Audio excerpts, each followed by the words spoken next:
Colour change किया।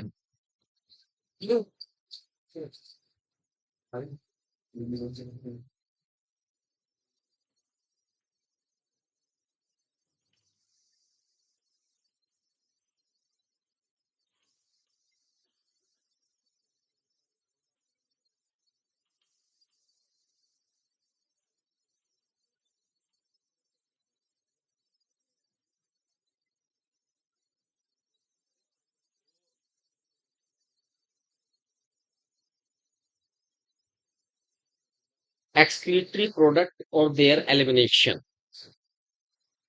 इसके अंतर्गत हमने आपको किडनी के बारे में बताया था, किडनी के स्ट्रक्चर्स के बारे में बताया था, है ना।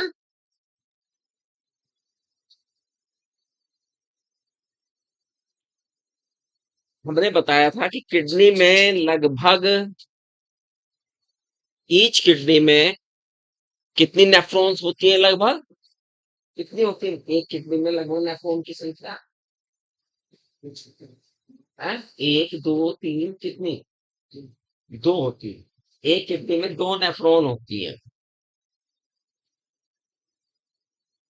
दो किडनी होती है, और दो एक किडनी में दो नेफ्रॉन है?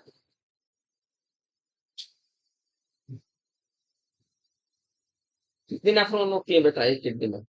1.2 मिलियन। कहाँ पढ़ा है ये आंकड़ा आप? कौन सी बुक से फाड़ के फेंक दो। चलो होते हैं सवाल। तुम्हें क्या बताया जा रहा, कौन सी बुक पढ़नी है? और आप क्या पढ़ रहे हो? एनसीईआरटी में नहीं है यहाँ। कितना बेटा एनसीईआरटी में? 1 मिलियन। अगर 1 मिलियन और 1.2 मिलियन आ गया तो किस पर जवाब लगाएगा? बताओ, 1.2 पे लगाएगा तो क्योंकि तूने 1.2 पढ़ रखा है। और करेक्ट कौन सा है? जो एनसीईआरटी का है। इसलिए बेटा कहा है एनसीईआरटी का ही पढ़ो। आप देखो पढ़ रहे हैं, टाइम दे रहे हो, एनर्जी लगा रहे हो, फिर गलत पढ़ रहे हो, तो क्या फायदा हुआ उसका? बैठो, आ जाओ जल्दी से।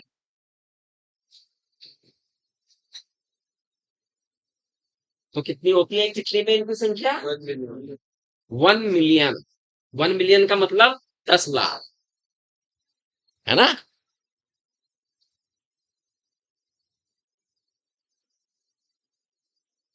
इसके अलावा हमने ये भी बताया था कितने पार्ट होते हैं नेफ्रॉन के। कितने पार्ट होते हैं इस नेफ्रॉन के? दो मेन पार्ट होते हैं। कितने पार्ट में है? दो मेन पार्ट हैं। कौन बताएगा कौन कौन से? हाँ, ग्लोमेरुलस एंड रीनल ट्यूब्यूल। दो पार्ट है नेफ्रॉन के बेटा।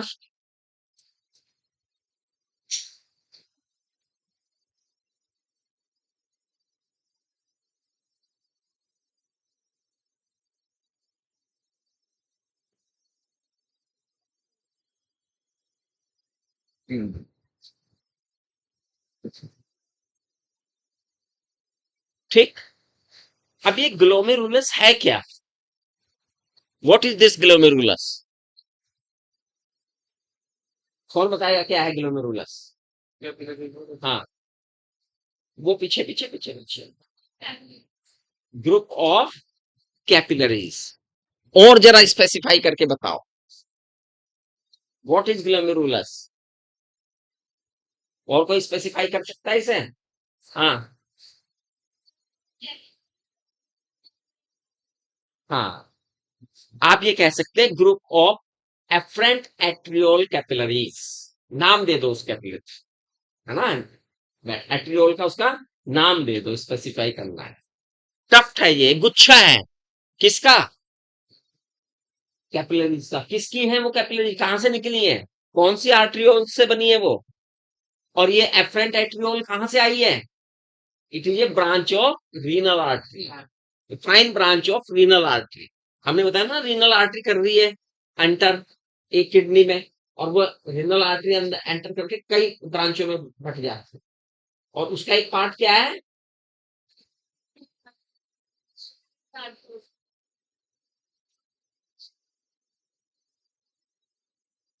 Number of glomerulus in each kidney कितना होता है?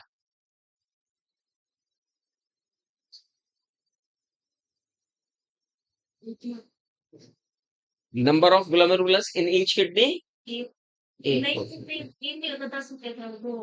है। हाँ, फिर ईच एक में एक हुआ तो 10 लाख हैं, तो 10 लाख ही होंगे।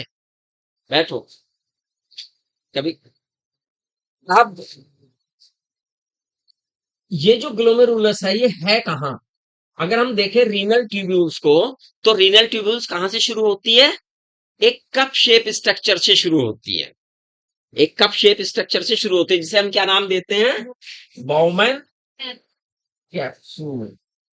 ये देखिए कप शेप स्ट्रक्चर है, it is name as Bowman capsule. Bowman capsule की ये जो साइड है, इट इज विसरल साइड, और ये कौन सी है? पैराइटल साइड, अंदर की ओर बाहर। और ये क्या है? ल्यूमेन ऑफ बोमन कैप्सूल है। अंदर क्या है? ल्यूमेन ऑफ बोमन कैप्सूल है। तो बच्चे बता रहे थे से बोमन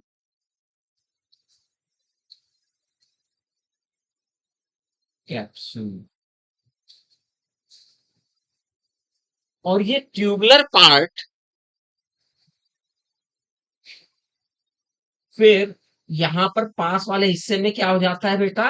कॉन्वोल्यूटेड हो जाता है। क्या हो जाता है? कुंडलित हो जाता है।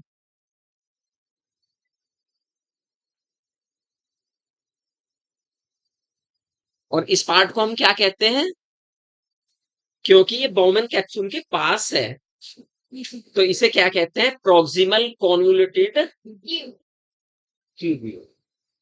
और संक्षेप में क्या बोलेंगे इसे? P C T. क्लियर? उसके पश्चात ये जो हेयर पिन की तरह बिल्कुल क्या हो जाता है? एक लूप नुमा स्ट्रक्चर में कन्वर्ट हो जाता है।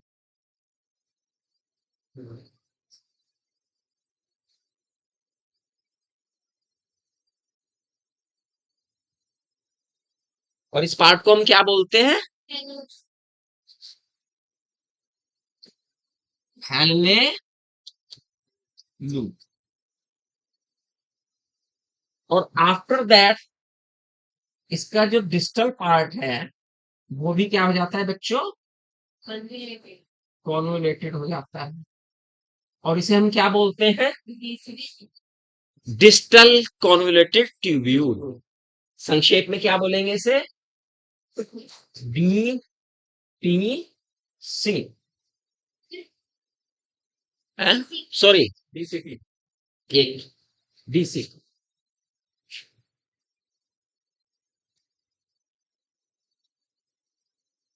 और ये फर्दर जाके खुल जाता है कहाँ? State collecting. थोड़ा सा मैं इसे यहाँ थोड़ा चेंज करता हूँ।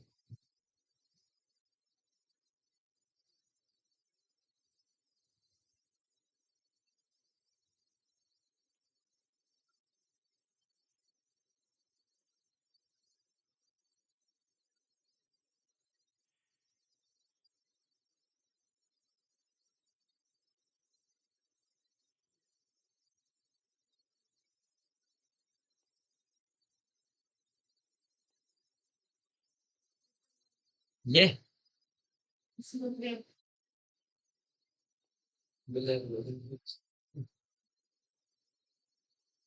अब यहां से कौन सी एट्रियोल आई है बेटा? एफरेंट एट्रियोल आई है।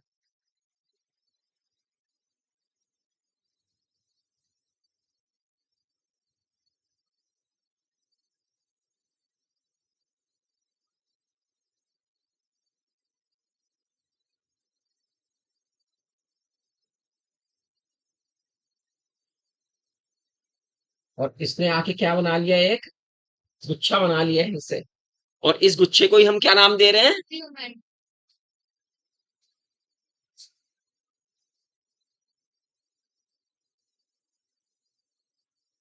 और ये गुच्छा और ये दोनों जब मिल जाते हैं तो ये क्या बन जाता है?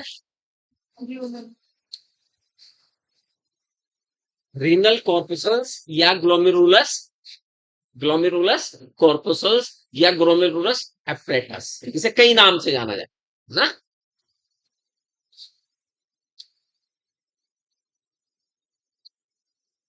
जीसी, क्लियर होगी यहां तक बात?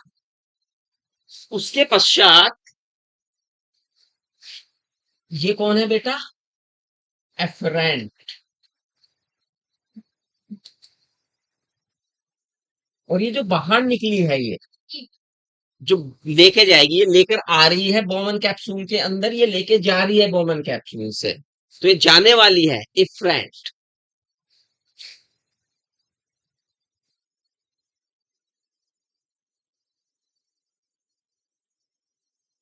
और ये जब बाहर निकलती है और जब ये कॉन्वोल्यूटेड पार्ट के पास पहुंचती है तो ये फर्दर कैपिलरीज का जाल बना देती है। कैपिलरीज का क्या बना लेती है? इसे हम क्या कहते हैं? Peritubular capillaries. क्या कहते हैं इन्हें? क्योंकि ट्यूबुलर पार्ट के चारों तरफ की परिधि में चारों तरफ है, तो नेम आ गया इनका पेरी ट्यूबुलर कैपिलरीज। ये दिस वन, ये बना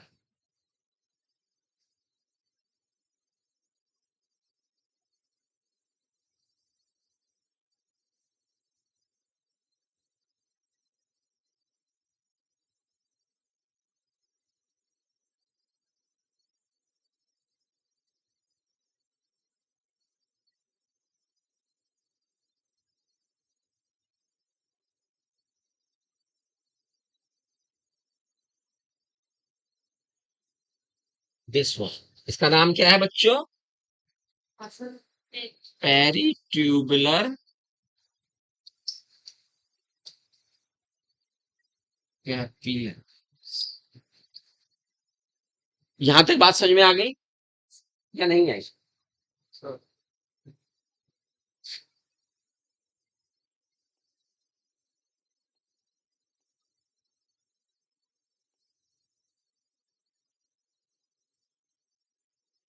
ये जो पेरी ट्यूबुलर कैपिलरीज है, ये हेले लूप की तरह नीचे की तरफ जाके ये भी एक यू शेप स्ट्रक्चर बनाती हैं, और इसे कहते हैं वासा इरेक्टा। क्या बोलते हैं इसे? वासा इरेक्टा।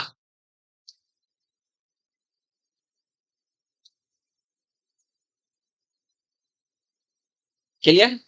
पहला पॉइंट। थोड़ा सा यहां आते हैं, इस वाले पार्ट पे आते हैं किडनी, है ना।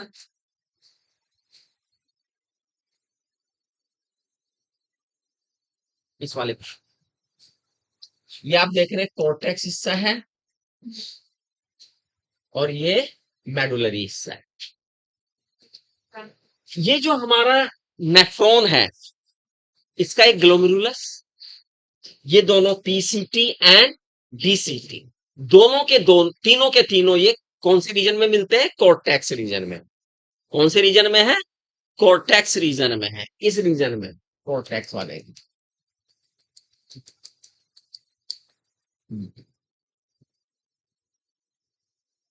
और सामान्यतः जो मैक्सिमम नेफ्रॉन्स हैं उनमें हेनले लूप नहीं होता, हेनले लूप नहीं होता।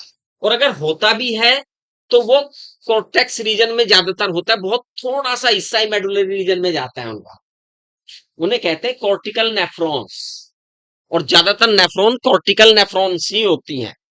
लेकिन कुछ नेफ्रॉन्स ऐसी होती हैं बच्चों, जिनका ये हेनले लूप क्या होता है? लंबा होता है। और कौन से रीजन में पहुंच जाता है ये?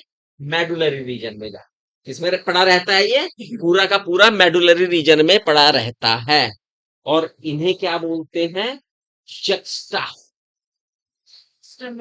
Medullary nephron.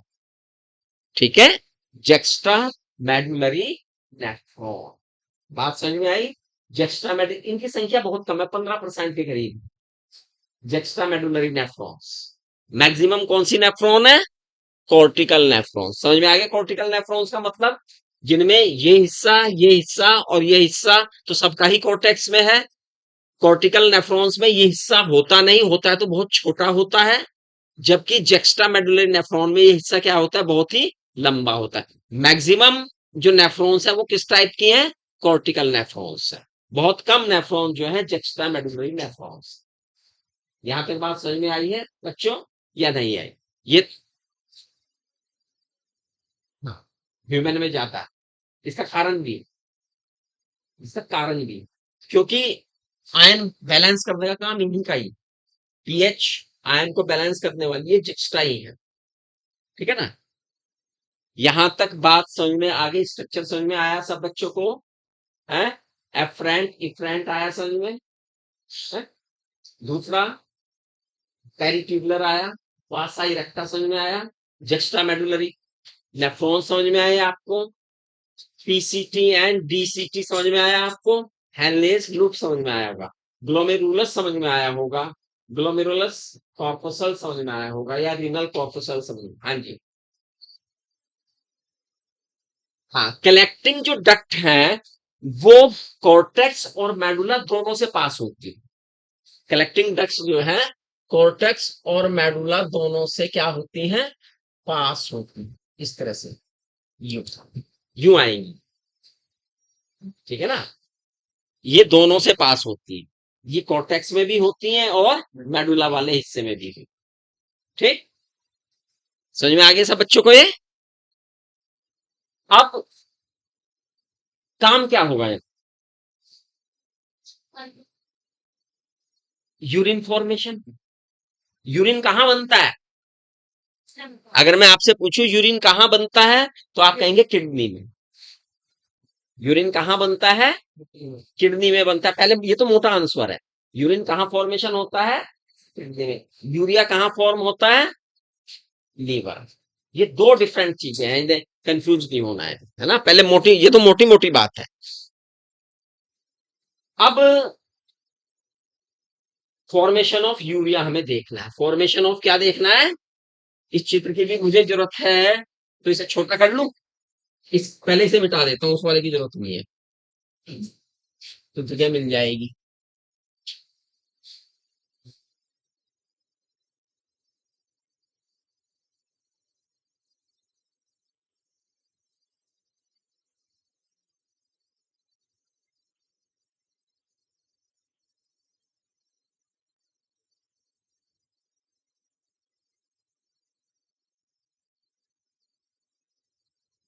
देखो छोटा नहीं होएगा,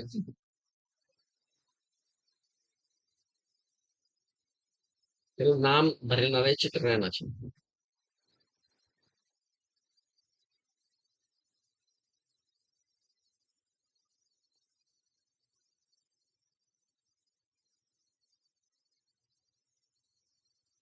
यूरिन फॉर्मेशन।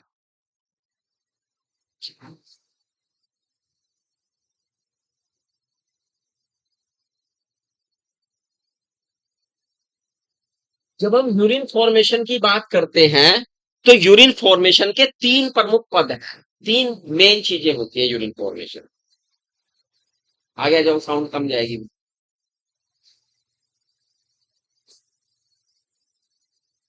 नंबर एक, ग्लोमेरुलर फिल्ट्रेशन। नंबर दो, रीएब्जॉर्प्शन। और नंबर तीन, सिक्रीशन। तीन मेन चीजें हैं यूरिन फॉर्मेशन की।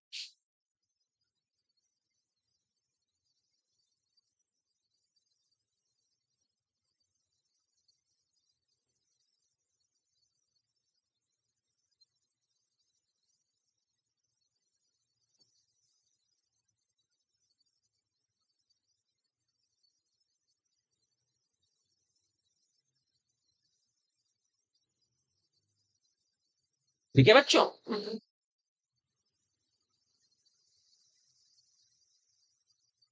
एक चीज और, चलो वो बीच में बता देंगे हम, जैसे जैसे उसका काम आएगा उस तरह से हम इसे बता देंगे। सबसे पहले देखें ग्लोमेरुलर फिल्ट्रेशन क्या चीज। हमने आपको बताया था ये एफरेंट एट्रियोल है जो कि ब्रांचेस में बट गई है और इसने एक टफ्ट बना लिया, और यहां पर इफरेंट एट्रियोल। इन दोनों के डायमीटर में डिफरेंस है, दोनों के डायमीटर में क्या है, डिफरेंस है। इसका डायमीटर ज्यादा है और इफरेंट का डायमीटर क्या है, कम है, जिससे प्रेशर क्रिएट हो जाता है, प्रेशर ग्रेडियंट क्रिएट हो जाता है यहां, जिसके कारण ये ब्लड जो है ये फिल्टर्ड होता है। ब्लड क्या होता है, फिल्टर्ड होता है। कितना ब्लड फिल्टर हो जाता है, हैं? कितना ब्लड फिल्टर हो जाता है, ब्लड कितना, ब्लड फिल्टर कहा मैंने, ब्लड का filtration near about 1000 to 1100 ml पर मिनट, पर मिनट। ये लगभग कितना है, अब आओ वेंट्रिकल में पर मिनट कितना ब्लड कर रहा था वो पंप, ईच वेंट्रिकल 70 ml, तो पर पंप था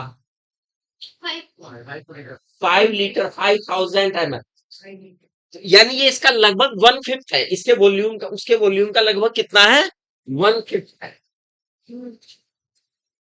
जितना हमारा वेंट्रिकल पंप कर रहा था 1 मिनट में, उसका लगभग कितना है ये, 1/5।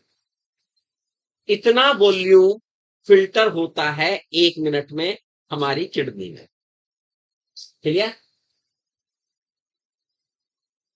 ये जो फिल्ट्रेशन है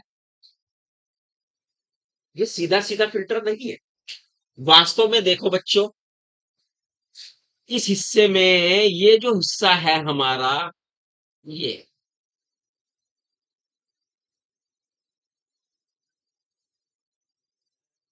ये एपिथेलियल सेल्स है। कौन सी सेल है, एपिथेलियल सेल। लेकिन जो विसरल एरिया है, जो विसरल पार्ट है, ये वाला पार्ट जो कॉन्टेक्ट में अंदर, ये मैंने कहा था ये विसरल पार्ट है, पैराइटल पार्ट है। जो विसरल पार्ट है, इसकी जो एपिथेलियल सेल है वो विशिष्ट प्रकार की, क्या है बेटा, वो विशिष्ट प्रकार की एपिथेलियल सेल है।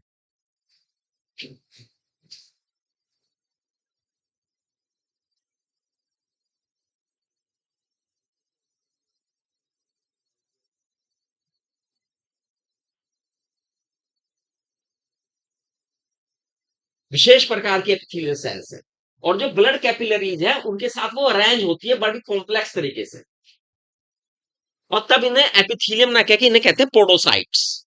इनका नाम क्या दिया गया है, पोडोसाइट्स। These are podocytes.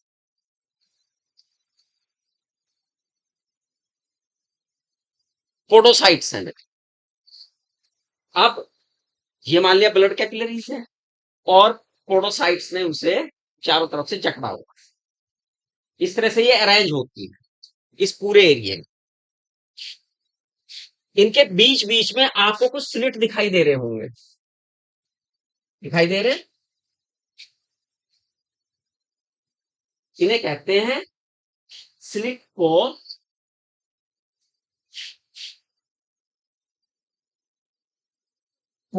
या फिल्ट्रेशन स्लिट। इनके दो नाम है, या तो इन्हें स्लिट पोर्स कहेंगे, या दूसरा नाम क्या है इनका, फिल्ट्रेशन स्लिट।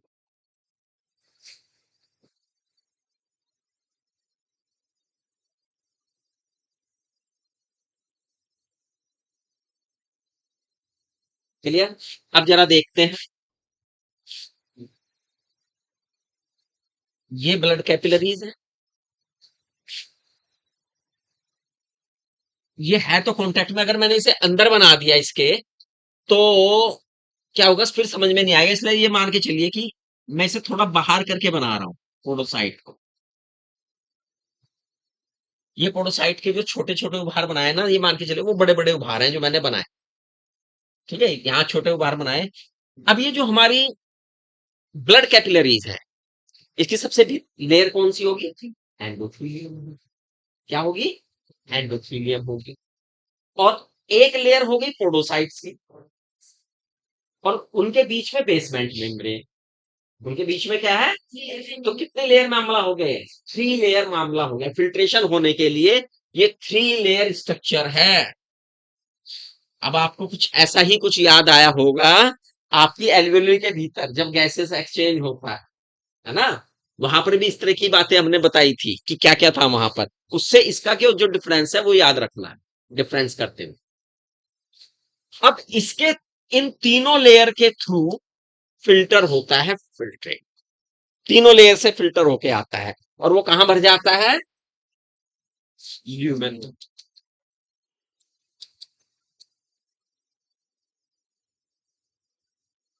यहां पर ब्लड के भीतर से ये फिल्ट्रेशन इतना फाइन होता है कि ब्लड प्रोटीन को छोड़कर,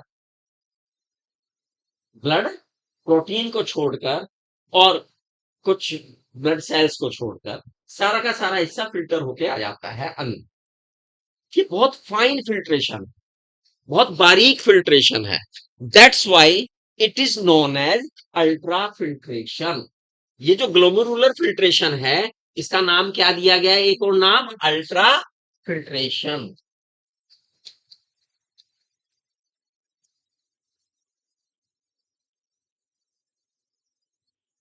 समझ में आया बच्चों, अल्ट्रा फिल्ट्रेशन किस किस के थ्रू हुआ ये, देखो ये ब्लड कैपिलरी भाई, इसके अंदर ब्लड है, ये ब्लड है मान लिया, ये रहा, तो एक तो लेयर इसी की हो गई और इसी की बेसमेंट मेम्ब्रेन भी हो गई यहां इन दोनों के बीच में, और ये पोडोसाइट्स पड़ी हैं, ये कॉन्टेक्ट में है ये तीनों। तो यहीं से फिल्टर होके सब ब्लड में से यहां आ जाएगा, और ये lumen of Bowman capsule, lumen of Bowman capsule. Clear हुआ इतना। अब ग्लोमेरुल से ये फिल्टर होके आ रहे हैं सारे के सारे चीजें। फिल्टर कितना हो रहा है, कितना ब्लड छाना था हमने, 1000 से 1100 ml, और उसमें से जो है 1100 से 1200, ठीक है, 1100 से 1200। वो थोड़ा याद इस हिसाब से रखा, 1/5 करने के लिए 5 लीटर का 1000 याद किया हुआ है। 1100 से 1200 ml एनसीईआरटी के अनुसार है ये। अब इसमें से ये पूरे टोटल ब्लड का 1/5 था जो फिल्टर होके आ रहा है। अब इसमें से जो फिल्टर होके आया, जो अंदर फिल्ट्रेट आया, वो 125 ml पर मिनट। कितना है, 125 ml इसमें से निकला।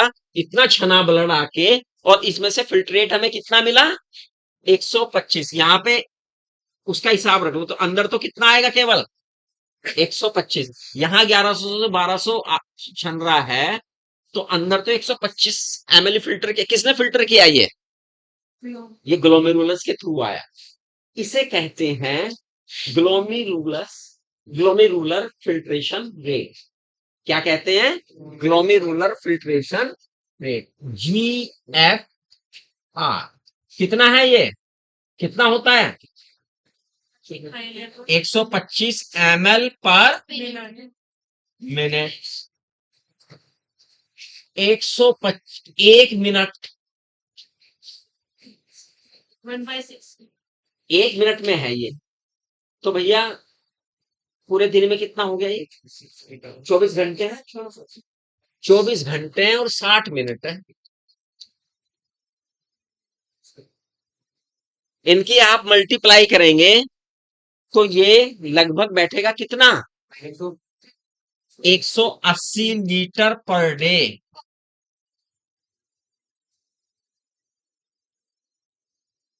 कितना जाएगा, 180 लीटर पर डे।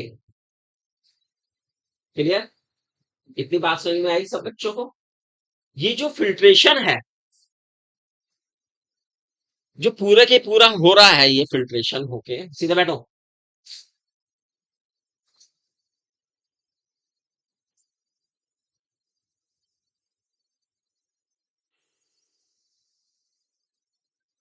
यूरिन बन रहा है इसमें से कितना, एक दिन में 1.5 लीटर। यूरिन कितना बन रहा है, 1.5 लीटर। यूरिन की अगर हम मात्रा देखें तो यूरिन को हम पूरे दिन में पास आउट कर रहे हैं लगभग 1.5 लीटर। फिल्ट्रेट कितना है हमारा एक दिन का? 180 लीटर।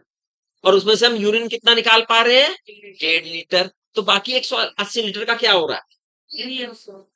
वो वापस जा रहा है भाई, कहीं ना कहीं इसका मतलब है वो वापस जा रहा है, यानी पुनः अवशोषित हो रहा है, रीएब्जॉर्ब हो रहा है।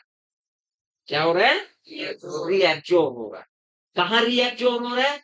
ट्यूबुलर के जो डिफरेंट पार्ट्स हैं उनमें रीएब्जॉर्ब होगा ना, चाहे उसमें वाटर हो, चाहे उसमें न्यूट्रिएंट्स हो, चाहे उसमें विभिन्न प्रकार के आयंस हो।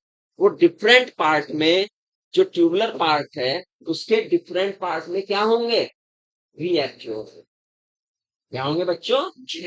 रीएब्जॉर्ब होंगे, एक्टिवली और पैसिवली। चाहे वो रीएब्जॉर्प्शन एक्टिव हो, चाहे वो रीएब्जॉर्प्शन क्या हो? पैसिव।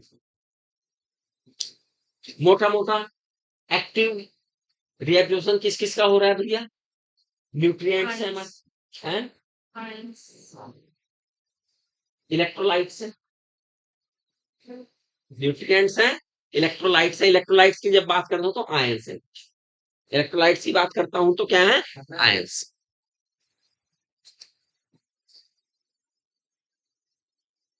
पैसिवली मोल, कुछ पार्ट में पैसिवली वाटर है और नाइट्रोजन वेस्ट है, नाइट्रोजिनस वेस्ट, ये पैसिव।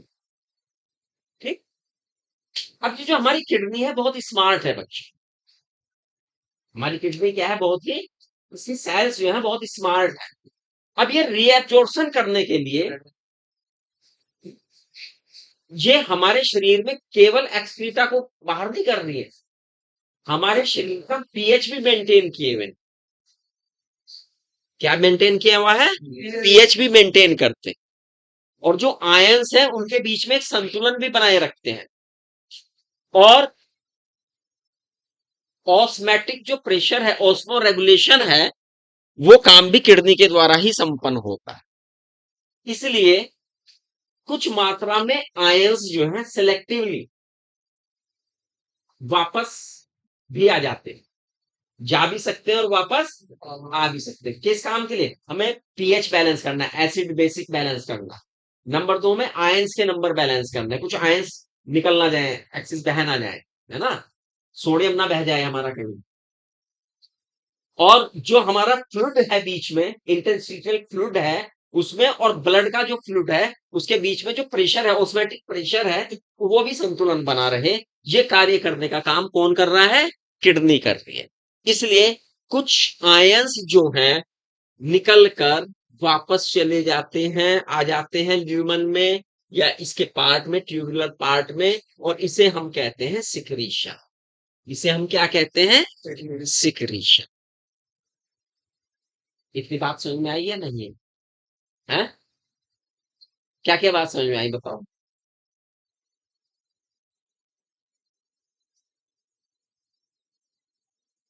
स्ट्रक्चर समझ में आ गया पहले तो। स्ट्रक्चर के बाद फिल्ट्रेशन में 3 लेयर फिल्ट्रेशन समझ में आ गया होगा, पोडोसाइट्स की भूमिका समझ में आई होगी, है? 3 लेयर फिल्ट्रेशन है यहाँ पर। फिल्ट्रेशन की मात्रा समझ में आई होगी आपको। ग्लोमेरुलर से फिल्ट्रेशन रेट समझ, ये जो आंकड़े मैंने दिए ये ऐसे ही याद रखने हैं आपको।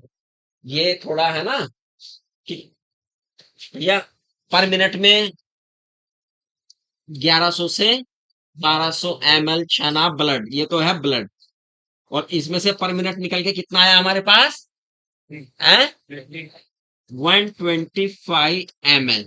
और अब इसका 125 का, चूंकि हमने फिर यहाँ पे एक तो 1 मिनट में आई तो 1 दिन का हिसाब लगाया, तो इसका भी 1 दिन का हिसाब लगा सकते हो आप, वही मल्टीप्लाई करके जो वहां लगाई है। ठीक है, तो ये कितना आया? 180 लीटर। और इसमें से यूरिन कितना पास हो पा रहा है? अब यहां से इसकी मल्टीप्लाई कर देना जरा 24 गुना 60 से, है ना? तभी तो एक दिन में इतना ब्लड छना। एक दिन में आपका कितना ब्लड छना टोटल? इसे 24 गुना 60 से गुना करेंगे, इतना इतना इतने लीटर ब्लड छना। उसमें से फिल्टर कितना निकाला? 180 लीटर। उसमें से यूरिन कितना निकाला? कितना काम कर रही है आपकी किडनी, कितना आपने खाया पिया, सारा ब्लड आपके छान छून के 1.5 लीटर यूरिन आपका बन रहा है ना? और उसमें भी कंडीशनल है भैया, स्मार्ट है किडनी, देख लेती है आपकी स्थिति कि आप कहीं बुरा तो नहीं गए हो, पानी नहीं पिया आपने सारा दिन, है ना? तो उसी हिसाब से अपना फिल्टर को हटा बटा देती है वो। आपको पानी नहीं मिला या ज्यादा पानी पी रहे हैं, पानी या एक्सिस पानी निकल रहा है आपके साथ, डिसेंट्री लग गया आपको, है ना? जब डिसेंट्री लगती है तो ब्लड प्रेशर क्या हो जाता है? डाउन हो जाता है। क्या हो जाता है? डाउन। क्यों हो जाता है डाउन? अरे भाई किडनी स्मार्ट है, अगर उसमें पानी निकल रहा है ना, क्या निकल रहा है? पानी निकल रहा है, और ब्लड प्रेशर भी अगर हाई मेंटेन रहा तो और ज्यादा छनाई, और ज्यादा पानी बहा, तो भैया उसे डाउन। अब यही जो रेगुलेशन है इसका, जीएफआर का, इसके लिए व्यवस्था है आपके किडनी में, बहुत बढ़िया व्यवस्था। मैंने बताया ना, कभी आप कम छनाई हो जाए, मान लिया आपका फिल्ट्रेशन कम हो रहा है, तो उसके लिए एक स्मार्ट व्यवस्था। कौन सी व्यवस्था है? 15% कौन सी नेफ्रॉन्स थी? जक्स्टा मेडुलरी नेफ्रॉन, है ना? अब आप देखिए, अब यहां पर जो है ना, ऐसा ही एक स्मार्ट सिस्टम आपकी किडनी के अंदर, जहां पर भी देखो एफरेंट एट्रियोल, ऐसा लग रहा है जैसे कि ये और ये बहुत दूर है, ऐसा नहीं है। इनकी पोजीशन इस तरह से होती है कि एक कंडीशन ऐसी होती है, ये अब यहां तक ही तो दिखाई है मैंने, उसके बाद तो नहीं मैंने इसे दिखाया। तो एक कंडीशन ऐसी होती है, जब भी आपका डिस्टल कॉन्वोल्यूटेड पार्ट और आपकी अफरेंट एट्रियोल एक दूसरे के कांटेक्ट में रहेंगी, वहां की दोनों की सेल्स मॉडिफाइड हो जाती है। दोनों की सेल्स क्या हो जाती हैं? मॉडिफाइड हो जाती है। और मॉडिफाइड होकर क्या बनाती हैं? ये तो जो एफरेंट एट्रियोल है, इसकी जो सेल्स हैं, वो तो जक्स्ट्रा एफरेंट की, वो तो जक्स्ट्रा एट्रियोल सेल्स में कन्वर्ट हो गई। और होती डिस्टल कॉन्वोल्यूटेड पार्ट की भी हैं, होती डिस्टल कॉन्वोल्यूटेड पार्ट की भी हैं, उनका नाम एनसीईआरटी ने नहीं दिया है ना? जब मेडिकल में आओगे तो उनका नाम भी पढ़ोगे, लेकिन काम मैं बता देता हूं उनका क्या है। उनका काम है, जैसे ही सोडियम का कंसंट्रेशन घटेगा, आयन का, सोडियम आयंस का, तो वो मैसेज भेज देंगी जक्स्ट्रा सेल्स को, एफरेंट को, कि भैया कुछ करो, कम हो रहा है, फिल्ट्रेशन कम आ रहा है। तो जैसे ही वहां पर मैसेज जाएगा, तो वो रेनिन का सिक्रेशन करेंगे। किसका सिक्रेशन करेंगी? रेनिन का। और रेनिन ये जो स्टिमुलेट करेगा ग्लोमेरुलस, एफरेंट एट्रियोल्स को, की जो फिल्ट्रेशन है उसकी मात्रा को बढ़ा देगा। उसकी मात्रा क्या करेगा? मात्रा बढ़ते ही फिल्ट्रेशन ज्यादा होना शुरू हो गया, जो फिल्टर कम हो रहा था, तो सोडियम आयन की संख्या फिर बैलेंस होगी, फिर कह देगा अच्छा ठीक हो गया, आप नॉर्मल आ जाओ। तो मैंने इसलिए कहा किडनी बहुत नॉर्मल स्मार्ट है। एक और पता है आपको, नेफ्रॉन्स और न्यूरॉन्स के बारे में एक खास बात क्या है? दोनों में कॉमन क्या है, नेफ्रॉन्स और न्यूरॉन में? हैं? कुछ कॉमन पता है? अगर दोनों की एक खास बात है, अगर दोनों हिस्से का कोई हिस्सा डैमेज हो जाए, दोनों डैमेज हो जाए, तो फिर वो रीजनरेट नहीं हो। जितनी नेफ्रॉन्स के साथ आप पैदा होते हैं ना, उतनी नेफ्रॉन्स ही रहती है आपके साथ जीवन में। उसमें आप घटा तो सकते हैं, बढ़ नहीं सकते, घटेंगे आपकी एक्टिविटी की वजह से, है ना? नेफ्रॉन्स तो समझ में आया है? ये कंट्रोल समझ में आया आपको? है? अब हम इस तरह से यूरिन फॉर्म होता है, लेकिन यूरिन फॉर्म होने का ही मैंने मोटा मोटा तरीका बताया कि भैया अल्ट्रा फिल्ट्रेशन हुआ, फिर रीएब्जॉर्प्शन हुआ, फिर उसके बाद कलेक्टिंग डक्ट में आए मटेरियल, और कलेक्टिंग डक्ट के बाहर कहाँ आएगा? पेल्विस में आएगा, पेल्विस से यूरिटरी में आएगा, यूरिटरी से यूरिनरी ब्लैडर में आएगा, urinary bladder drop drop drop करके भरता रहेगा। जब वो भर जाएगा तो उसके जो एपिथेलियल मसल्स हैं और जो उसके मसल्स हैं उनमें स्ट्रेच उत्पन्न होगा। स्ट्रेच उत्पन्न होगा, यू वांट टू यूरिनेट, है ना। ब्लड में वाटर कम हुआ तो आपका थ्रस्टी जो सेंटर है वो जाग जाएगा, आपको कहेगा कि भाई पानी पियो, आप पानी पियो। एक मैकेनिज्म है। आपका सिस्टम शरीर का इतना सिंपल नहीं है जितना आप समझते हैं। एक सिस्टम। तो यहां तक बात क्लियर हुई, सारा पॉइंट आ गया सब बच्चों को समझ में है। कल बहुत सारे क्वेश्चन हो जाएंगे मेरे पास। अब मैं इससे आगे लेके चलूंगा फिर आप कि अलग अलग पार्ट का जो ट्यूबुलर पार्ट है, अलग अलग पार्ट क्या रोल प्ले करता है इसे। एक्चुअली आपके एनसीईआरटी ने ये 3 जगह दिए हैं हिस्से को तोड़ के। एनसीईआरटी में जो चीजें हैं 3 जगह दी, जिससे आप में भी कंफ्यूजन ना रहे। अन्यथा यह है कि वैसे तो ये तीनों चीजें मिली हुई है, आपस में मिली हुई है। जब पढ़ाया जाए डिटेल तो तीनों को मिला के पढ़ाया जा सकता है ना। आपने देखा होगा यूरिन फॉर्मेशन अलग है। अब ये सारा हिस्सा जो आप आगे पढ़ेंगे वो यूरिन फॉर्मेशन का ही पार्ट है कि भाई यूरिन फॉर्मेशन में कौन सा हिस्सा क्या पार्ट रोल अदा कर रहा है ना। तो पार्ट ऑफ और रोल ऑफ ट्यूबुलर नेफ्रॉन्स, जो ट्यूबुलर नेफ्रॉन्स के अलग अलग पार्ट है उनका क्या क्या रोल है, क्या क्या फंक्शन है। Function of tubular parts, function of tubular parts. सबसे पहला पार्ट कौन था?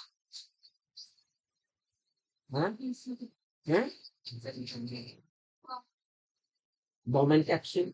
उसमें तो क्या हो गया? फिल्ट्रेशन। उसमें तो क्या हो गया? फिल्ट्रेशन हो गया। क्या हो गया भैया? फिल्ट्रेशन। लेकिन फिल्ट्रेशन तो हो गया, फिल्ट्रेशन से ज्यादा मुश्किल काम कौन सा है और महत्वपूर्ण तो नहीं कहूंगा, महत्वपूर्ण काम क्या है? रीएब्जॉर्प्शन। अगर ये सारा निकलता चला गया आपके बॉडी से सारा बाहर, तो आप तो खाते खाते मर जाओगे, है ना। बॉडी को इतना जो आपने पूरे इतने सालों में गेन किया वो सब बाहर। तो बेटा फिल्ट्रेशन के बाद जो रीएब्जॉर्प्शन है, ये अलग अलग, और सिक्रीशन, ये 2 पार्ट हम देखेंगे मेरे। क्योंकि इस पार्ट का रोल तो हम समझ गए अच्छी तरह से, है ना। अब असली तो इसका, इसका और इसका रोल हम देखें, ठीक है। तो वही एक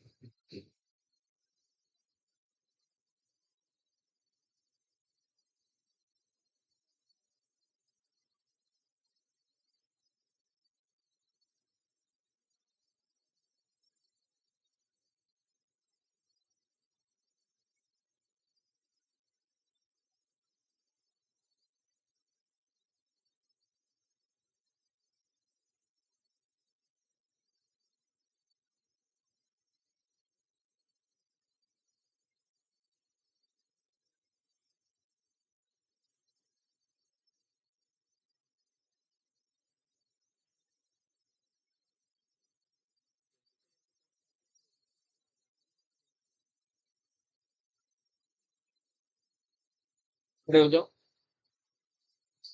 इसका बेटा नाम बताना क्या है ये?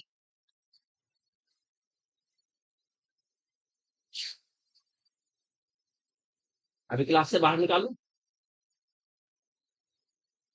बातें तो ऐसे करो जैसे पता नहीं सब कुछ जानते हो, बातों में लगे हो जब से, और एक बेसिक नाम नहीं याद है तुम्हें।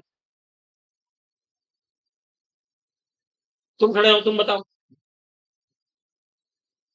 ये किडनी घूम जाएगी तुम्हारे दिमाग के ऊपर से। बताओ इसका नाम क्या है जो मैंने क्वेश्चन मार्क किया है? ये देखो मत बुक, बुक बंद करो। ब्लैक बोर्ड पे क्या समझ रहे हो अगर बुक देख रहे हो तो?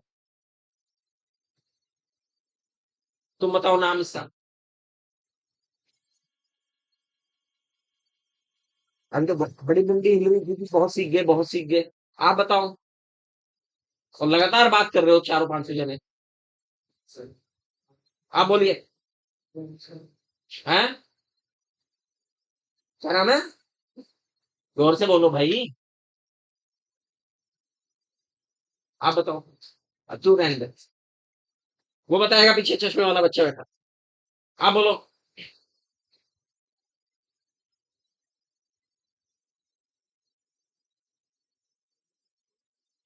है वोमन कैप्सूल है ग्लोमेरुलस है वोमन कैप्सूल है ये वोमन कैप्सूल है बीसी है ग्लोमेरुलस कहाँ है इसका इसका दूसरा नाम ग्लोमेरुलस है पीछे वाला बच्चा वोमन कैप्सूल का दूसरा नाम ग्लोमेरुलस है और तो वही तो बोल रहा है एक ही नाम है ग्लोमेरुलस और वोमन कैप्सूल एक ही नाम ये बीच में कौन बैठा है दिखा है हाँ खड़ा हो एक ही नाम है ये दोनों एक ही नाम कितने बच्चे इनकी बात से सहमत है कि एक ही नाम है ये यही सीखा है तुमने इतनी देर बैठ के यानी एक बेसिक स्ट्रक्चर जहां से मैंने शुरुआत की थी वो नहीं सीखा तुमने और जबकि मैं दूसरी बार रिपीट कर रहा हूं उसे कल इससे पहले लेक्चर में मैंने ये बात बताई थी क्योंकि बातें करने में फोकस है बेटा एक ही चीज है ये दोनों हाँ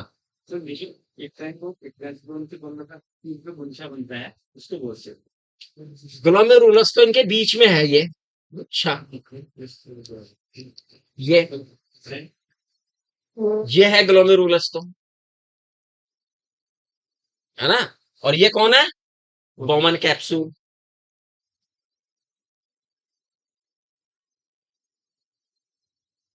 खड़े रहो थोड़ी देर ऐसे ही तुम बैठ जाओ तुम खड़े हो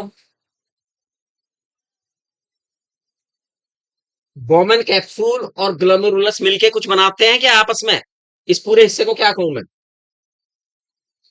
इसका नाम क्या है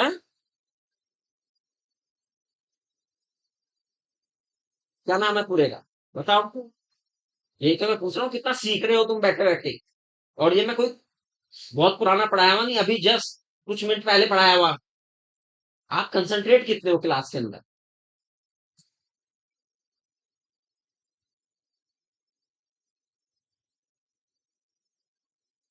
कितने बच्चे बताएंगे इधर से हाँ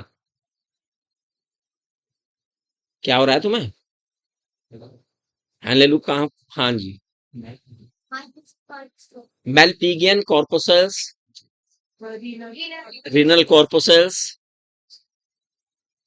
मेलपीगियन बॉडी ये तीन नाम है इसके इन तीनों में से कुछ भी नाम दे दो हेनले में कहाँ पहुंच गई तू ये कहा मैंने ये बैठो समझ में आ गया सब बच्चों को है चलो अभी एक बैठते रहना अगला सवाल का जवाब बैठते रहना अगले सवाल का जवाब देते रहना ठीक है इस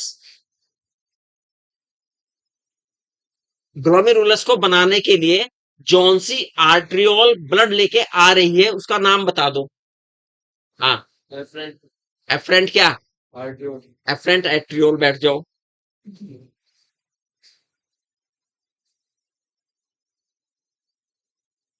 इस ग्लोमेरुलस की जो आर्टरीज हैं जो कैपिलरीज हैं उसकी जो सबसे भीतरी लेयर है उसका नाम बता दो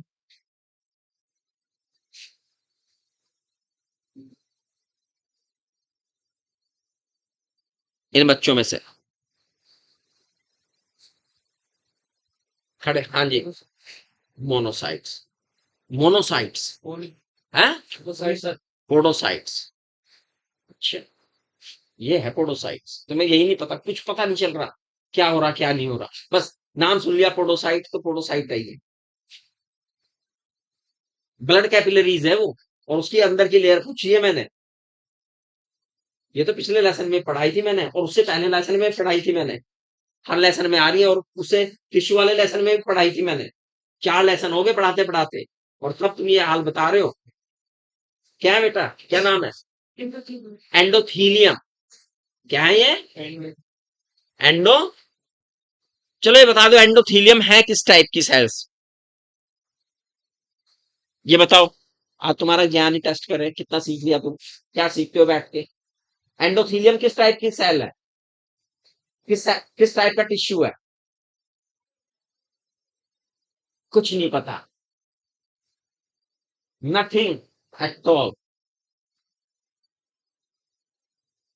और बातें कर रहे हो लगातार, मैं पढ़ा रहा हूँ मुझे डिस्टर्ब कर रहे हो, पूरी क्लास को डिस्टर्ब कर रहे हो, पता नहीं कौन से महत्वपूर्ण टॉपिक आ गया तुम्हारा। इससे महत्वपूर्ण क्या हो सकता है तुम्हारे लिए? किस बच्चे को पता है कौन सी? हाँ बेटा, स्क्वेमस एपिथेलियम। ये कैसी होती है? ये स्क्वेमस एपिथेलियम। बैठो। ये जो बोमन कैप्सूल है, इसकी जो ये इस टाइप में एपिथेलियम है ये, इस लेयर का नाम बताओ कौन सी लेयर है? पहले तो लेयर का नाम बता दो, एपिथेलियम तो बाद में बताना। बताओ। ये सब अभी पढ़ा है मैंने, इसलिए पूछ रहा हूं तुम्हारे से कि तुम कितना ध्यान दे रहे थे जब मैं पढ़ा रहा था, और गर्दन ने तुम्हारी हिल रही थी, हाँ जी पढ़ रहे हैं हम, बहुत बढ़िया। बताओ। खड़े हैं बस। तो फिर सीख क्या रहे थे तुम? ये इन्होंने कैसे सीख लिया भाई? कोई भी बताए, जो बताते रहे बैठता रहे। एक ने बताया वो उठा दिया उसे। हैं? बेसमेंट मेम्ब्रेन, ये बेसमेंट मेम्ब्रेन है। ये बेसमेंट मेम्ब्रेन है। कौन बताएगा इधर से? लेयर का नाम बताओ पहले। हाँ, एपिथेलियम, उसका लेयर का एक विशेष नाम बताया था मैंने, विसरल लेयर। क्या है? और ये जो बाहर की साइड है ये कौन सी है? Parietal layer. अब ये जो विसरल लेयर है, ये इस बच्ची ने बताया एपिथेलियम सेल की बनी। किसकी बनी है? इन एपिथेलियम सेल की क्या खास बात है? ये किस टाइप की एपिथेलियम सेल है?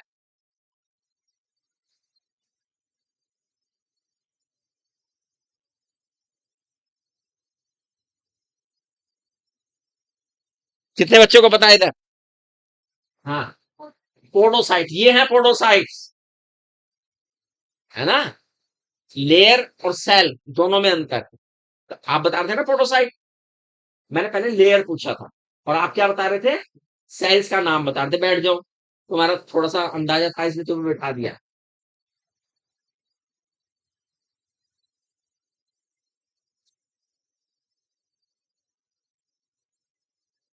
ये ट्यूबुलर पार्ट क्या हो गया? कुंडलित हो गया। क्या हो गया? कुंडलित हो गया कि नहीं? इसका नाम बता दो।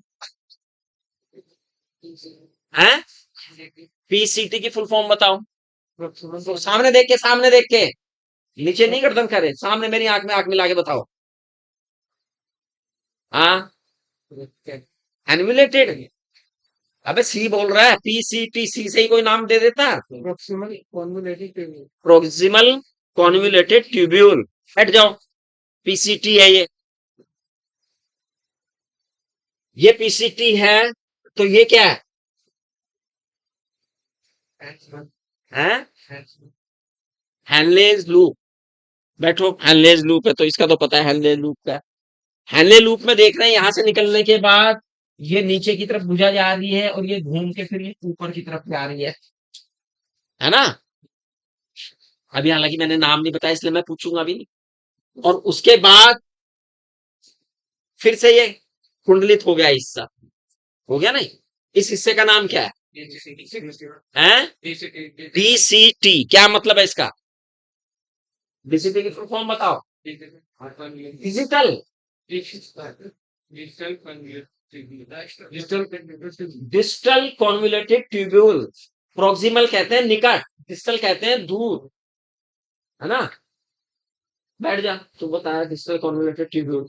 डिजिटल कॉन्वुलेटेड ट्यूब्यूल के बाद ये हिस्सा क्या बनाया मैंने? ये पूरा का पूरा। हाँ। है? कौन सी डक्ट? अबे कौन सी डक्ट बता दिए? डक्ट तो बहुत सारी है हमारी बॉडी में। कौन सी है?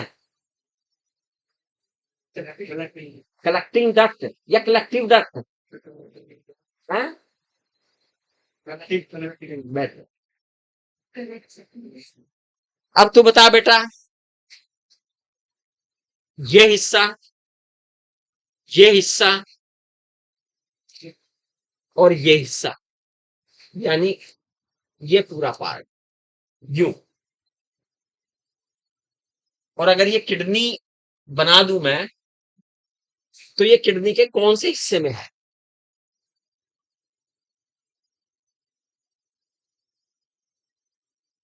किडनी के दो हिस्से होते हैं ना, कौन कौन से? किडनी के कितने हिस्से पढ़ाए मैंने? दोनों में से नाम बता दो उनके हिस्सों के। किडनी पढ़ रहे हो ना इतने दिनों से, नाम बताओ उन हिस्सों के।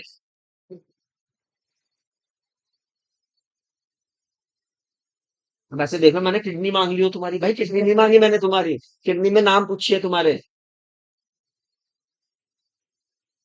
किडनी के दो पार्ट होते हैं बच्चों। कितने पार्ट होते हैं? दो पार्ट होते हैं।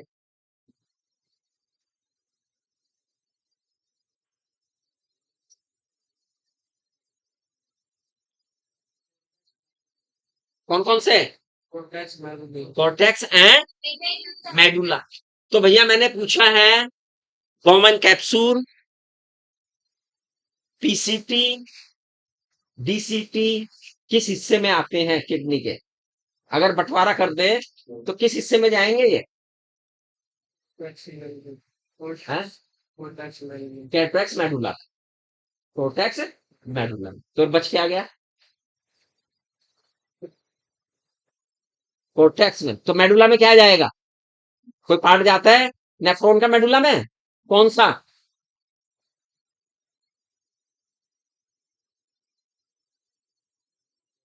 बेटा कॉन्सेप्ट क्लियर तो करने पड़ेंगे। कौन सा पार्ट जाता है बेटा? हाँ हाँ, ये बच्चा बता रहा है कौन सा पार्ट जाता है। हैले लूप। यार भाई मैंने चित्र बना रखा सामने, बिल्कुल मोटा मोटा दिख रहा है इसमें। ये किडनी चारों तरफ से घेर के ऐसे ही बनाई मैंने इसलिए कि कोर्टेक्स वाला हिस्सा और मेडुला वाला हिस्सा दिख जाए। बैठो, वो बच्चा बैठ जाए। इतना तो पता था तुझे। अब तेरी बारी रहेगी। हाँ,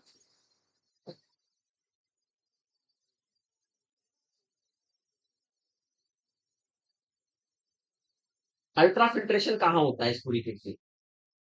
पूरी किडनी में, पूरे नेफ्रॉन में बता दो अल्ट्रा फिल्ट्रेशन किस हिस्से में होगा। यहाँ, यहाँ, या यहाँ, या यहाँ। एक, दो, तीन, चार हिस्से बताए मैंने। इन चारों हिस्सों में कहाँ होता है अल्ट्रा फिल्ट्रेशन? ये बच्चा बताएगा, पहली सीट में बैठा है। मैं बहुत बढ़िया बता रहा हूं आपको। बेटा फिल्टर होता है खून। कहाँ होता है फिल्टर? इस नेफ्रॉन के कौन से हिस्से में है? हैं? P seat. किसने पढ़ाया ये तो? देखो बच्चों, मैं बहुत बार आपसे कह चुका हूं, जितनी देर भी आप क्लास में बैठे तो कम से कम कंसंट्रेशन यहाँ होना चाहिए। उसका कोई फायदा नहीं आप फिजिकली यहाँ बैठे हुए हैं और मेंटली कहीं और घूम रहे हैं। ये छोटी छोटी बातें हैं जो पता होनी चाहिए। ये तो 10वीं का बच्चा बता देगा कि फिल्ट्रेशन कहाँ होता है नेफ्रॉन में, किस हिस्से में होता है। हैं? Bowman capsule.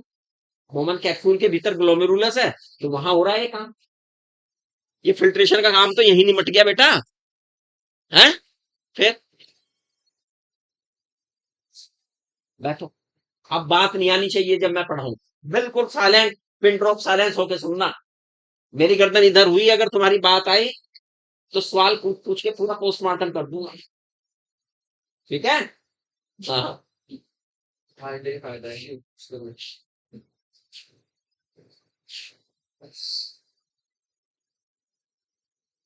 वही मान तो बस पूछ रहा।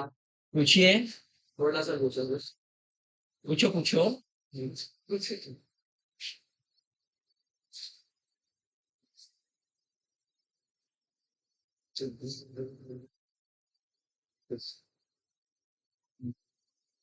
पूछो।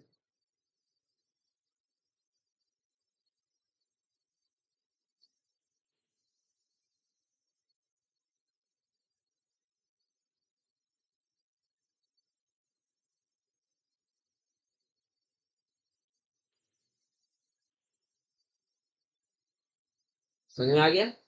अब हमें function of different parts of tubular, renal tubular के क्या क्या फंक्शन है, यहां तक हम जान चुके हैं कि भैया यहाँ के जाके तो क्या हो चुका है, अल्ट्रा फिल्ट्रेशन हो चुका है।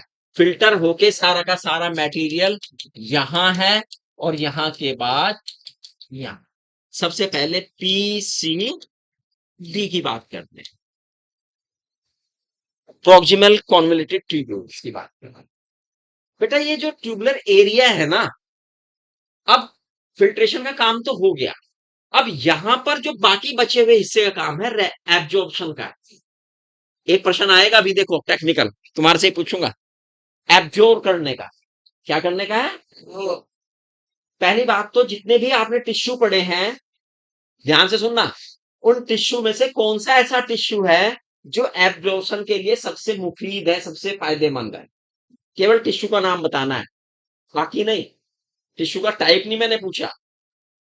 कितने प्रकार के टिश्यू पढ़े हैं आपने? एपिथेलियम, फिर उसके बाद मस्कुलर, फिर उसके बाद है, उसके बाद कनेक्टिव टिश्यू, फिर उसके बाद नर्वस टिश्यू। यही पढ़े हैं ना? तो इन चारों में से केवल नाम बता दो कौन सा टिश्यू ऐसा है जो एब्जॉर्प्शन के लिए फायदेमंद रहता है या एब्जॉर्प्शन का कार्य करता है। टाइप तो बाद में पूछूंगा, फिर उसका उसके अंदर बाद में घुसूंगा। नहीं पता इन चारों में से कौन सा है? ये बता देंगे सारे, ये सब बता देंगे, मुझे पूरा कॉन्फिडेंस है कि एब्जॉर्प्शन के लिए कौन सा टिश्यू फायदेमंद रहता है, क्योंकि इन्होंने टिश्यू भी ध्यान से पढ़ा है। हाँ, एपिथेलियम टिश्यू। कॉन्फिडेंस डाउन करने के लिए नहीं कहा मैंने, जो अपनी नॉलेज है उसका कॉन्फिडेंस पूरा रखो, है ना? मैंने केवल क्या कहा, डिस्टर्ब नहीं करना है, केवल ध्यान से पढ़ना है। जो कॉन्फिडेंस, जो याद है उसका कॉन्फिडेंस डाउन मत करो, वो पूरा रखो अपना, ठीक है ना? Epithelium tissue. अब एपिथेलियम में से कौन सा एपिथेलियम, अब आइए बात आगे। ब्रश बॉर्डर होना चाहिए, वो ब्रश बॉर्डर दो ही है, क्यूबोइडल एंड कॉलमनर। यहाँ पे जगह कम है तो क्यूबोइड। तो बेटा ये पूरी की पूरी लाइनिंग बॉर्डर है ना, ब्रश बॉर्डर क्यूबोइडल एपिथेलियम से बनेगी, क्योंकि एब्जॉर्प्शन करना, क्योंकि क्या करना है, एब्जॉर्प्शन करना। क्लियर हुई? पहला पॉइंट। दूसरा पॉइंट, मैक्सिमम एब्जॉर्प्शन, जो न्यूट्रिएंट्स हैं, ध्यान से सुनते रहना मेरा पॉइंट जो जो मैं बोलता जा रहा हूं। मैक्सिमम न्यूट्रिएंट्स, मेन न्यूट्रिएंट तो ग्लूकोज, अमीनो एसिड्स वगैरह है, इनका मैक्सिमम एब्जॉर्प्शन कहां हो जाता है? फीसी। पहला पॉइंट एब्जॉर्प्शन के लिए। नंबर दो, न्यूट्रिएंट्स, ऊपर ही लेता हूं, न्यूट्रिएंट्स एब्जॉर्प्शन हो जाता, ठीक है, मैक्सिमम इसमें से गया बाहर, एनयूटी लिखा मैंने, न्यूट्रिएंट्स। नंबर दो, 70 से 80% तक इलेक्ट्रोलाइट्स। इलेक्ट्रोलाइट्स में मेनली आपके सोडियम और पोटेशियम होते हैं। जब मैं इलेक्ट्रोलाइट्स की बात करता हूं तो मेनली कौन होते हैं उसमें? Sodium ion and potassium ion. उनका भी एब्जॉर्प्शन इस हिस्से में हो जाता है। सोडियम आयन मेनली है किस रूप में बेटा? NaCl। क्लियर हो गया? वाटर। लेकिन मैक्सिमम वाटर कहां एब्जॉर्ब होता है? कलेक्टिंग, ठीक है ना? H2। यहां तक बात समझ में आई? क्लियर हुआ ना? अब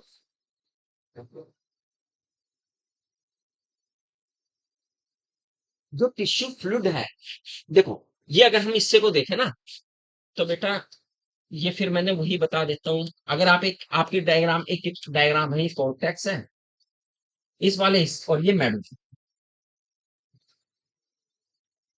इसमें सब कुछ दिख जाए, और यहां पर फ्लूइड पड़े हुए हैं, क्योंकि ये तो किडनी के भीतर है। किडनी के क्या है? भीतर। यहाँ इसका कॉर्टेक्स फ्लूइड है, यहाँ पे मेडुलरी फ्लूइड है।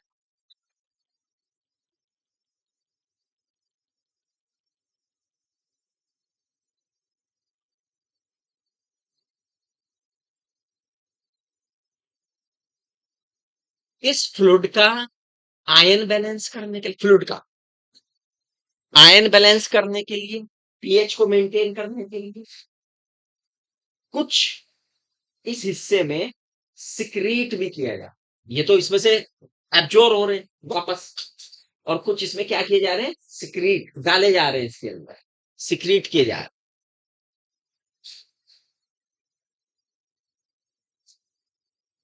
कौन कौन है भाई ये, हाइड्रोजन आयन,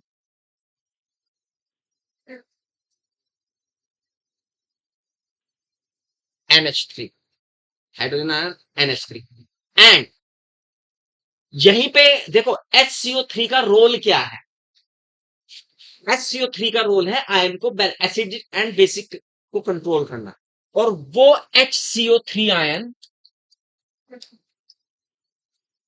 किया एब्जॉर्ब ही जा रहा है, किया क्या किया जा रहा है, एब्जॉर्ब ही किया जा रहा है, इसलिए एब्जॉर्ब वाले हिस्से में लिखा उसे, सिक्रीशन वाले हिस्से में नहीं लिखा हम। लेकिन किस काम के लिए किया जा रहा है ये, वो ऐसे ही नहीं करते हैं। देखो न्यूट्रिएंट्स को एब्जॉर्ब कर रहे हैं, वाटर को एब्जॉर्ब कर रहे हैं, इलेक्ट्रोलाइट्स को एब्जॉर्ब कर रहे हैं, लेकिन आयंस का जहां तक है, आयंस का बैलेंस बनाने के लिए चाहे सिक्रीशन करना पड़े, चाहे रीएब्जॉर्प्शन करना पड़े, किडनी का हर हिस्सा ये काम करता है जो उसके लिए जरूरी है, जो उसके लिए बनाया गया। इतनी बात समझ में आई है नहीं है, पीसीटी का रोल समझ में आ गया, इसमें कोई पॉइंट ऐसा जो समझ में ना आया हो तो एक बार, वेरी गुड, समझो बेटा। यहां पर मैंने बताया पीसीटी में जो न्यूट्रिएंट्स हैं वो तो लगभग ऑलमोस्ट सिक्रीट हो जाते हैं, रीएब्जॉर्ब हो जाते हैं वापस। न्यूट्रिएंट्स, न्यूट्रिएंट्स में मेनली ग्लूकोज है, एमिनो एसिड्स है, रीएब्जॉर्ब हो जाते, क्लियर। 70 से 80% इलेक्ट्रोलाइट्स भी, इलेक्ट्रोलाइट्स में मैंने बताया था मेनली सोडियम एंड पोटेशियम का आता है, वो भी। वाटर भी रीएब्जॉर्ब होता है, काफी वाटर रीएब्जॉर्ब होता है, लेकिन काफी में भी सबसे ज्यादा की अगर तुलना करने लगे तो कलेक्टिंग डक्ट में मैंने बताया, वहां तो फाइनली एब्जॉर्ब, ठीक है। अब क्या करना है बीच में, आयन बैलेंस लाना। अब सिक्रीशन, रीएब्जॉर्प्शन और सिक्रीशन दोनों हिस्से साथ साथ चल रहे हैं, आप देख रहे हैं जो हमने वहां पे 3 पार्ट हिस्से बनाए थे, जहां पर हर एक हिस्से का रीएब्जॉर्प्शन और हर एक हिस्से का सिक्रीशन साथ साथ चलेगा, क्लियर, जिस हिस्से में भी होता है।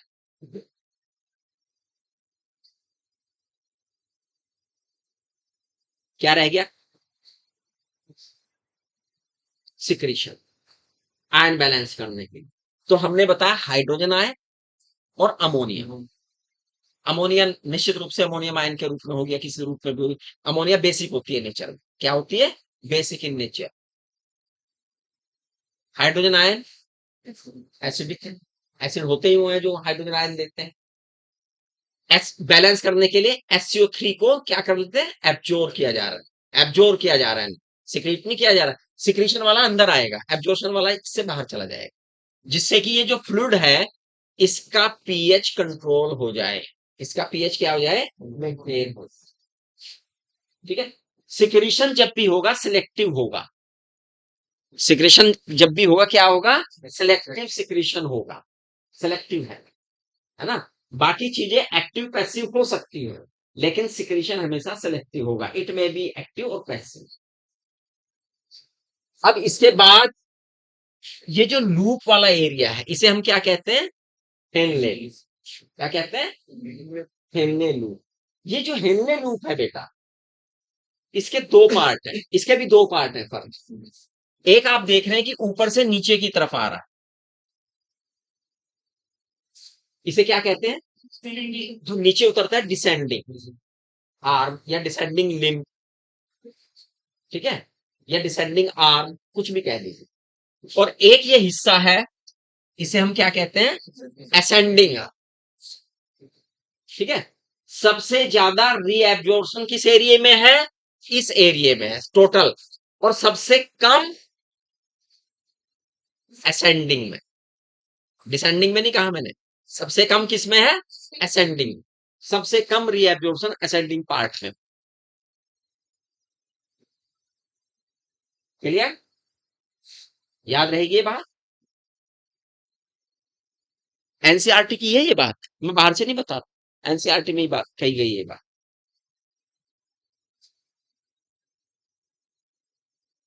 ये हिस्सा रीएब्जॉर्प्शन में तो उतना रोल नहीं प्ले कर रहा, लेकिन ये जो मेडुलरी फ्लूइड है इसकी ऑस्मोसिस को बनाए रखता है, ऑस्मेटिक प्रेशर को बनाए रखने में हेल्प करता है। अब आते हैं हम अपने डिसेंडिंग पार्ट। डिसेंडिंग जो पार्ट है बेटा, इसकी जो सेल्स हैं वो केवल वाटर के लिए परमेबल है, इलेक्ट्रोलाइट्स के लिए परमेबल नहीं है, उसके लिए इम्परमेबल। ये बच्ची खड़ी होगी, खड़े होगे, ये कौन सा पार्ट है? Descending part. इसकी क्या खास बात बताई मैंने? एब्जॉर्प्शन कहाँ ज्यादा होता है? यहाँ पे। सबसे कम कहाँ होता है, यहाँ या यहाँ? असेंडिंग में। अब इसकी सेल्स की भी खास बात बताई मैंने, अभी अभी बताई, जो तुमने ध्यान से नहीं सुनी, इसलिए मैंने सवाल पूछा। हाँ बताओ। वाटर का हाँ, इसलिए तो सवाल वाटर का रीएब्जॉर्प्शन होता है। नहीं होता है, नहीं हो सकता, आप सही बोल रहे हो, मैं गलत नहीं कह रहा आपको, लेकिन मैंने ये नहीं बताया। क्या बताया बेटा मैंने? इलेक्ट्रोलाइट्स हो जाता है। क्या बताया मैंने, ये बताएगी? ये जो है इसकी दीवार वाटर के लिए परमेबल है, इलेक्ट्रोलाइट्स के लिए इम्परमेबल। ये महत्वपूर्ण पॉइंट था क्या नहीं था, जो तुम्हारा छूट गया? ये बहुत बढ़िया हिस्सा चल रहा है, मतलब ये बस सार है उसका पूरे एक्सक्रीशन का। ये पॉइंट पकड़ में आ गया तो कंफ्यूजन खत्म हो जाएगा, कंफ्यूजन पॉइंट खत्म हो जाएगा फिर। ठीक है, अब जब ये वाटर के लिए परमेबल है और काम तो रीएब्जॉर्प्शन का होना है, यहाँ पर काम तो क्या होना, तो क्या होगा इसमें से पानी कहाँ रीएब्जॉर्ब होगा, जा रहा है पानी, H2O जा रहा है, और अगर इसमें से H2O निकल रहा है, इसकी कंसंट्रेशन पे क्या फर्क पड़ेगा, जो अंदर है मटेरियल, इसमें से अगर पानी निकल के जा रहा है, कंसंट्रेशन बढ़ जाएगी, इसकी कंसंट्रेशन क्या हो जाएगी, बढ़ जाएगी। क्लियर? तो हाई कंसंट्रेशन का फ्लूइड जो है इसके अंदर से बहता। क्लियर? अब इसके बाद आते हैं हम किसमें, असेंडिंग में। ये इसका उल्टा है, यहां पर इसकी दीवारें इलेक्ट्रोलाइट्स के लिए परमेबल हैं और वाटर के लिए क्या है, इम्परमेबल है। ध्यान से सुनना लड़को, तुम्हारे से सवाल आएगा। इसका मतलब है इसमें से इलेक्ट्रोलाइट्स निकल जाएंगे, NaCl, मेनली तो NaCl है, सोडियम है, इसलिए तो सारा खेल सोडियम के लिए हो रहा है ना।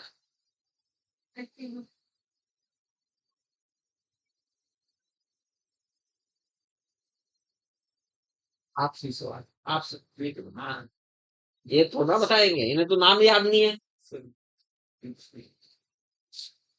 यहां पर पानी निकल रहा था, है ना, ये तो पानी के लिए इम्परमेबल हो गए, जो पानी यहां था वही पानी यहां, जो पानी इसके अंदर था वो उतना रह गया, एब्जॉर्प्शन के बाद उतना ही रहा, यहाँ के पानी तो चेंज नहीं हुआ ना, क्योंकि अब ये पानी नहीं बाहर निकल रहा। अब इसकी कंसंट्रेशन में और इस लिक्विड की कंसंट्रेशन, इस फ्लूइड की कंसंट्रेशन में क्या समानता है या डिफरेंस है? इसकी कंसंट्रेशन लो हो जाएगी, क्यों है? वाटर तो बेटा जितना यहां था उतना यहाँ पे है। ये देखो, ये दो लूप बना दिए मैंने, ये अब जितना पानी यहां से निकलना था निकल के, ये जो शेष बच गया ये, और जो ये है पानी तो उतना ही रहा कि नहीं रहा, पानी फिर तो सेम ही रहेगी, फिर तो सेम ही रहेगी। इसके अंदर से क्या निकाल लिया मैंने, नमक,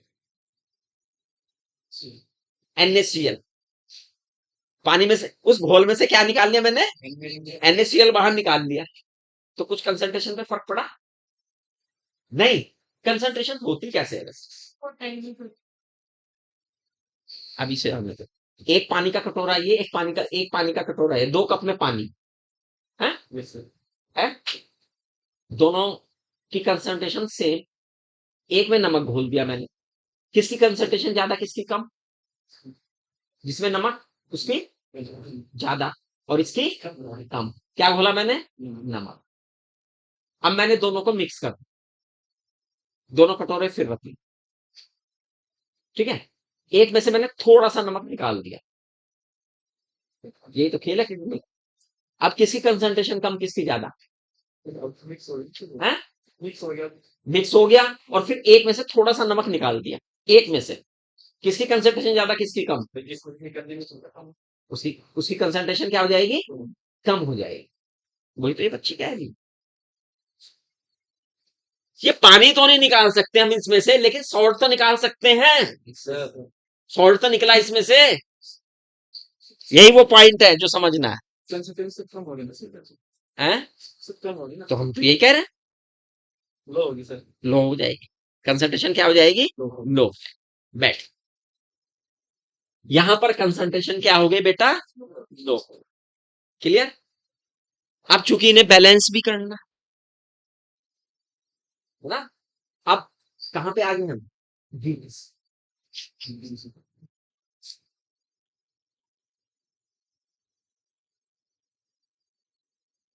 यहां पर बेटा वाटर, किसका?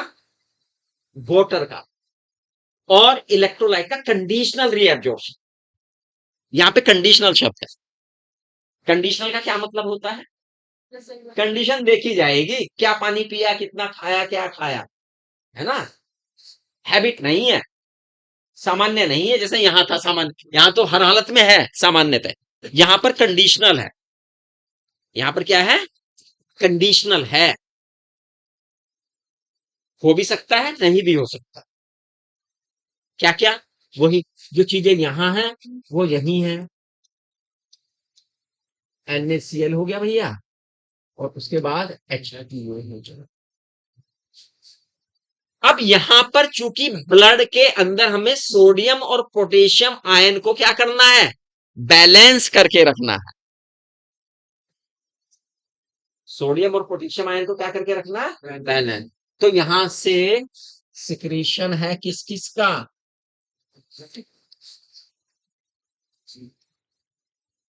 तीनों का।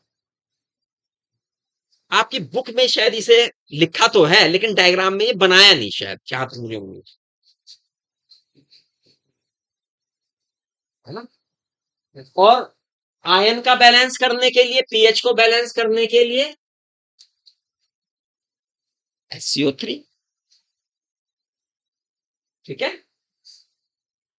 यहां तक बात समझ में आई है नहीं है? ब्लड का पोटेशियम और सोडियम बैलेंस करने में किसका रोल है? DCP। अब ये क्वेश्चन जनरल सोचो कि अभी तो पढ़ रहे हो, फिर इन्हें जनरलाइज क्वेश्चन जो बनेंगे इन पे उन्हें भी ध्यान में रखो, ठीक है बच्चा। अब इसके बाद ब्लड कहां पहुंच गया? Collecting duct. कलेक्टिंग डक्ट में सबसे ज्यादा जो एब्जॉर्प्शन होता है वो किसका होता है? पानी का। क्योंकि अब तो भैया पूरा फाइनल स्टेज में पहुंच गई, इसमें से जितना पानी निकाल सकते हो एक्स्ट्रा सब निकाल लो यूरिन में, क्योंकि यूरिन बनना है, यहां पे यूरिन बने। तो भैया पानी आउट।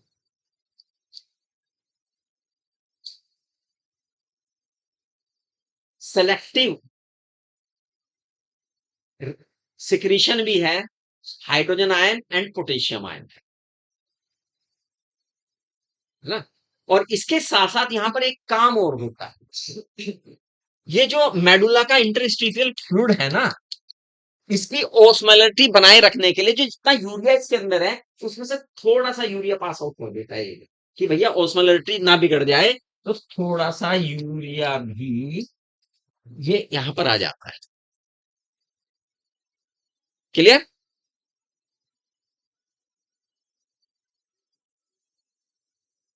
आ रहा हूँ भाई, मैं क्लास में हूँ। हाँ भी आ रहा हूँ।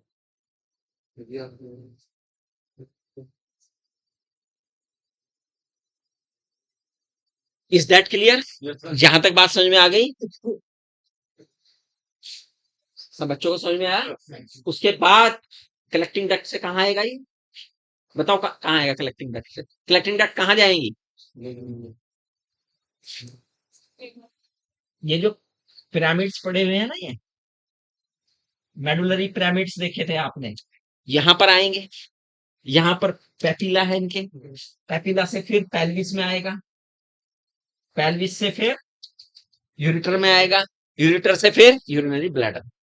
क्लियर हुआ यहां तक का पैसेज? ये बात समझ में आई? कल मैं सुनूंगा हर हॉल में, और बहुत बढ़िया वाला सुनूंगा। हर एक बच्चा इसे याद करके आएगा, क्योंकि ये मुझे आपको टिप पे कराना है। ये पूरी की पूरी प्रक्रिया जो है किस पे करानी है? टिप्स पे। कल मैं क्वेश्चन पूछूंगा आपसे, जो मैंने आज पढ़ाया उसके अनुसार, ठीक है? क्लियर? बाकी कल देखेंगे। लड़कों से मेरा यही कहना, क्या तो देखो बेटा, पढ़ना तो है ही है। क्लास में बैठे हो, 1.5 घंटा दे रहे हो ना, काहे दे रहे हो? अच्छा, मैं हाई स्पीड में तो पढ़ाता नहीं। मैं कम से कम एक चीज को 3 बार, मैं समझता हूँ एक चीज को 3 बार दोहराऊं, है ना? और फिर अगले दिन रिवाइज भी कराता हूँ, और उसके बावजूद भी बच्चे को ना आए। भाई देखो, 60% हिस्सा तो आपको क्लास में ही आ जाना चाहिए। 60%, 40% घर के लिए रहना चाहिए, है ना? तो कल से बिल्कुल अलर्ट होके बैठना। और ये जो बात करने वाले हैं ना, आज तो मैंने सामूहिक संबोध किया, कल को पिन पॉइंट कर दूंगा उसे ही मैं। ठीक है? Thank you.